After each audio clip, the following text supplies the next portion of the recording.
Una changamoto gani ndugu yangu? Kwa sababu sijakuzoea kuwa na hali hiyo.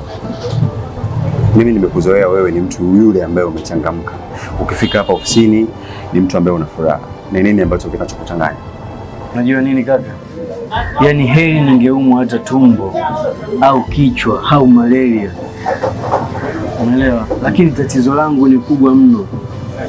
Najitahidi kuhangaika kutafuta namna ya kutatua ili nashindikana. Sielewi nitafanyaje ndugu yangu. Mimi nadhani ingekuwa vyema zaidi ungeweza kuniambia ni nini ambacho wewe kinachokusumbua. Kwa sababu mfisha maradhi kifo humuumbua. Ni bora uniambie mimi ndugu yako, nijue ni namna gani naweza nikakusaidia. Kaka, natamani nikueleze kila kitu, lakini hofu yangu kubwa ni kujivua nguo na kujiweka hadharani, kwa sababu nitachekwa tu na watu.